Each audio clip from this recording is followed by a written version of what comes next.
क्या आपने कभी पीरियड्स के दौरान ध्यान दिया है कि सामान्य खून के साथ साथ छोटे या बड़े खून के थक्के यानी क्लॉट्स भी निकलते हैं? बहुत सी महिलाओं को लगता है कि ये कोई बीमारी है या शरीर के अंदर कुछ गंभीर गड़बड़ हो रही है, लेकिन सच्चाई ये है कि हर क्लॉट खतरे का संकेत नहीं होता। दरअसल कई बार ये एक बिल्कुल नॉर्मल बायोलॉजिकल प्रोसेस का हिस्सा होता है। अब सवाल है, आखिर ये क्लॉट्स बनते क्यों हैं? हमारा शरीर एक कमाल की मशीन है। जब भी बॉडी से खून बाहर निकलता है तो उसमें क्लॉटिंग फैक्टर्स मौजूद रहते हैं, यानी खून को जमाने की कैपेसिटी होती है ताकि एक्सेसिव ब्लीडिंग रोकी जा सके। इसी वजह से जब यूट्रस अपनी इनर लाइनिंग एंडोमेट्रियम को शेड करता है और खून बाहर निकलता है तो कभी कभी वह थोड़ी देर यूट्रस या वेजाइना के अंदर कलेक्ट हो जाता है। वहीं पर क्लॉटिंग फैक्टर्स एक्टिवेट होकर उस खून को झील जैसे रूप में बदल देते हैं। यानी ये क्लॉट्स एक तरह से बॉडी का सेफ्टी मैकेनिज्म है। लेकिन यहाँ एक फर्क समझना जरूरी है। छोटे क्लॉट्स जो ओकेजनल आते हैं आमतौर पर नॉर्मल हैं, लेकिन अगर क्लॉट्स बार बार बहुत बड़े आकार के हों और ब्लीडिंग अनयूजुअली हैवी हो तो ये अंडरलाइंग प्रॉब्लम का संकेत भी हो सकते हैं। तो चलिए अब मेडिकली समझते हैं कि क्लॉट्स बनने की असली वजहें क्या हैं। पहली वजह, यूटेरस लाइनिंग का मोटा होना। कई बार हार्मोनल इम्बैलेंस के कारण यूटेरस की इनर लाइनिंग ज्यादा मोटी हो जाती है। जब इतनी मोटी परत टूटकर निकलती है तो खून की मात्रा भी ज्यादा होती है और वह यूट्रस के अंदर कलेक्ट होकर क्लॉट्स बना सकता है। दूसरी वजह, हैवी ब्लीडिंग। अगर फ्लो बहुत हैवी है तो बॉडी के नेचुरल एंटीकोएगुलेंट्स उस तेजी से काम नहीं कर पाते। इससे खून यूट्रस में थोड़ी देर रुककर क्लॉट बना लेता है। तीसरी वजह, फाइब्रॉइड्स या पॉलिप्स। यूट्रस में अगर फाइब्रॉइड या पॉलिप है तो यूट्रस की नॉर्मल कंट्रैक्शन डिस्टर्ब होती है। इससे ब्लड पूलिंग होता है और क्लॉट्स बनने लगते हैं। चौथी वजह, मिसकैरेज या प्रेगनेंसी रिलेटेड इश्यू। कई बार प्रेगनेंसी लॉस या मिसकैरेज के दौरान भी अनयूरल क्लॉट्स पास हो सकते हैं। इसलिए अगर किसी महिला को अचानक बड़े बड़े क्लॉट्स दिखें और प्रेगनेंसी का डाउट हो तो तुरंत मेडिकल इवैल्यूएशन जरूरी है। पांचवी वजह, ब्लड क्लॉटिंग डिसऑर्डर्स। कुछ रेयर केसेस में बॉडी का क्लॉटिंग मैकेनिज्म ही ज्यादा एक्टिव या डिस्टर्ब्ड होता है। ऐसे पेशेंट्स में पीरियड्स के साथ एबनॉर्मल क्लॉट्स दिख सकते हैं। लेकिन यहाँ यह समझना जरूरी है कि हर क्लॉट बीमारी की निशानी नहीं है।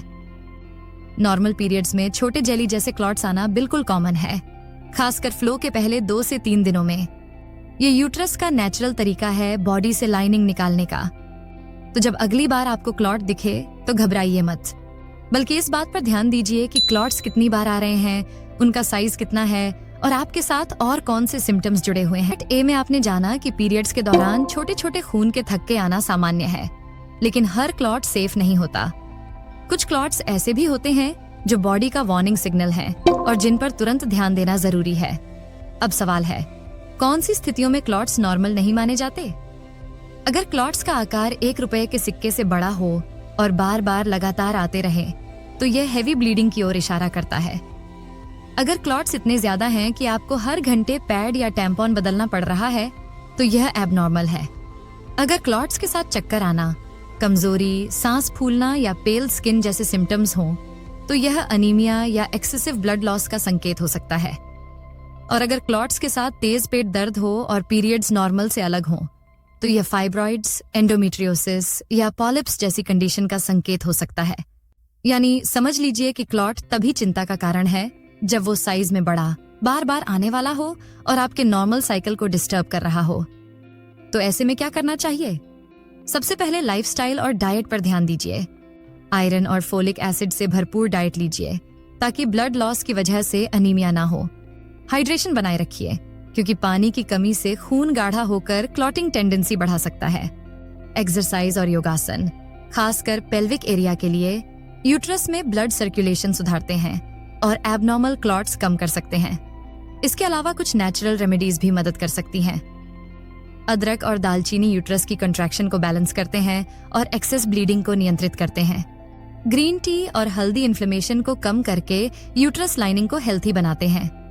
लेकिन याद रखिए, ये रेमेडीज सिर्फ सपोर्टिव हैं, सब्स्टिट्यूट नहीं। अब आते हैं मेडिकल ट्रीटमेंट पर। अगर लगातार बड़े क्लॉट्स निकल रहे हैं तो डॉक्टर इवैल्यूएशन जरूरी है।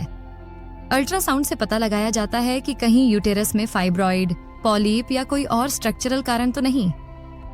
हार्मोनल टेस्ट से ये देखा जाता है कि कहीं एस्ट्रोजन और प्रोजेस्टेरोन का इम्बैलेंस तो हैवी ब्लीडिंग का कारण नहीं बन रहा। ट्रीटमेंट कंडीशन पर डिपेंड करता है। कभी डॉक्टर हार्मोनल पिल्स देते हैं ताकि साइकिल रेगुलेट हो सके, कभी क्लॉटिंग को कंट्रोल करने वाली मेडिसिन दी जाती हैं, और अगर फाइब्रॉइड या पॉलिप जैसे कारण हो तो उनका इलाज अलग से करना पड़ता है।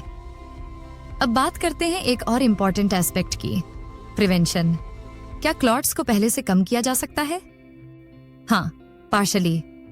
अगर आप अपने पीरियड्स को ट्रैक करें और हर साइकिल में फ्लो के पैटर्न को ऑब्जर्व करें तो आपको पता चल जाएगा कि आपके लिए नॉर्मल क्या है। रेगुलर योगा और स्ट्रेस मैनेजमेंट से हार्मोन्स बैलेंस रहते हैं, जिससे लाइनिंग एबनॉर्मल मोटी नहीं बनती। बैलेंस डाइट से यूट्रस की हेल्थ बनी रहती है और क्लॉटिंग टेंडेंसी कम हो जाती है।